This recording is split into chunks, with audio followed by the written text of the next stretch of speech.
मुखेल वोळ पावस येता म्हणटात आनी तशेंच घडटा।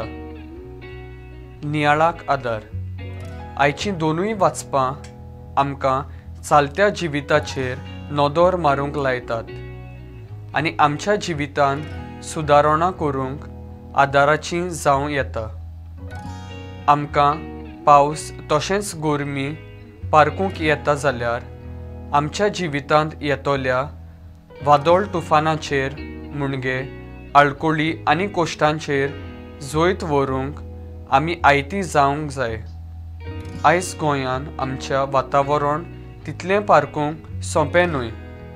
पावस पारकिता तेन्ना तितलो झडना पूण पारकिना तेन्ना अदीक नेटान झडटा। आयज पावसाचो काळ सगळोच बदलला। एक पावट तसोच तो उरो ना, कित्याक डिसेंबरांत मार्चांत पासून झडटा।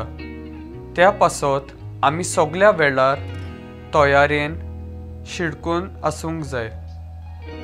एफेसकारान सांगलां तशें आमी आमच्या जिवितान सदांच काल्तीं दुळोब सोंशणीक जावन देवाचें उतर आनी कुशालकायेक आमी तयार आसूंक जाय।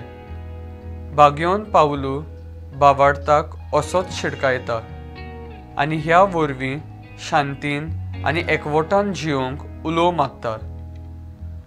असले माणसुकेचें जिवीत जियोंक जायतें अवघड, पूण आमच्या जिविताचो एकलोच सोमीर रचणार तरेकवार वरगुणांनी तो वावुरता आनी हे भाशेन देव बाब सगळे उद्देशी आपलें काम करीत आसा म्हूण आस्वासन दिता।